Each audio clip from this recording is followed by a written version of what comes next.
pour escroquerie et abus de confiance. Le contentieux concerne une affaire portant sur l'acquisition d'un appartement situé dans le 17e arrondissement à Paris. Selon le journal, Samuel Sarr a envoyé une sommation interpellative à Pape Diop et ses hommes d'affaires impliqués.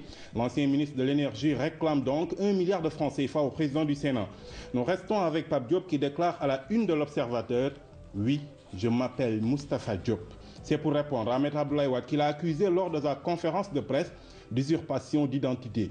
Dans l'Obs, Pape Diop explique « Jusqu'à l'âge de 10 ans, je n'étais pas encore allé à l'école française. Il me fallait un jugement supplétif pour m'inscrire. Celui qui était chargé de le faire, une fois arrivé sur les lieux, a oublié mon vrai nom et comme on m'appelait Pape, il a mis ça sur le bulletin. » Décidément, la conférence de presse d'Abdoulaye Wade continue de susciter des réactions. Dans le populaire, c'est Abdou Aziz Tall du mouvement Yamalé qui invite l'ex-chef de l'État et sa famille à se mettre à la disposition de la justice, qui appréciera sans aucune ingérence externe les soupçons qui pèsent sur eux. Pour qu'il mène à bien cette mission, M. Tall pense que le chef de l'État a besoin du soutien sans faille de l'ensemble des Sénégalais soucieux de voir notre pays s'engager définitivement dans la voie de la bonne gouvernance.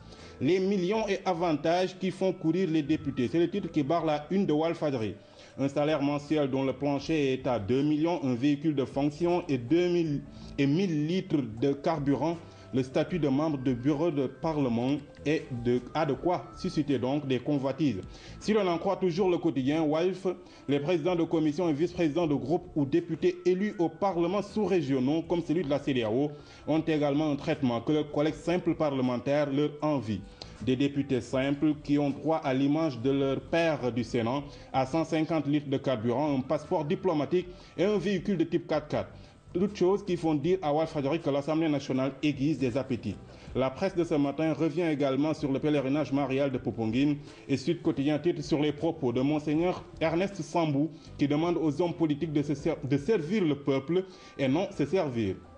Les nouvelles autorités ont donc été invitées au respect des engagements et à la promotion de la paix, de la vérité et de la justice pour mériter l'espoir que le peuple porte en elle. Ce qui fait dire à Rewmi Quotidien que l'Église sermonne nos hommes politiques. En sport, Sunulamb écrit qu'avec sa victoire sur Ama Baldé, Gouye Gui a brisé le rêve de Pikine. Gouye Gui qui a fait montre de virtuosité et de savoir-faire pour terrasser Ama Baldé à la 11e minute de combat. Ce qui permet, selon le journal, au roi du Saint-Pi de repartir avec le deuxième drapeau Bécaye Mbaye. C'était tout pour la revue de presse de ce matin. Il faut signaler tout de même que Gouye Gui, pour ce combat, n'a pas usé de son fameux Saint-Pi. Ah bon? Ah oui, il a été... sa stratégie. Oui, il a changé de stratégie cette fois. Les gens disaient qu'il ne sait faire que du Saint-Pi, mais cette fois, il a fait autre chose. Ah oui, peut-être que les spécialistes de la lutte comme Malick Thiandoum pour nous aider pour la prise.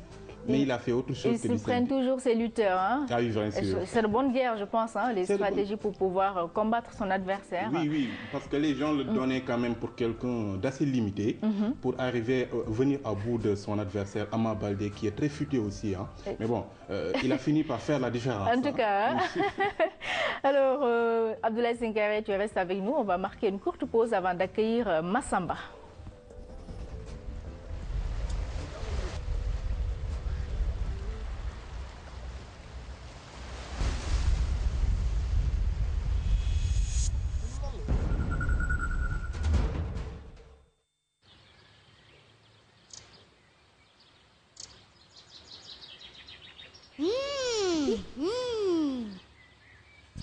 am la mooy sama bànneex yow aja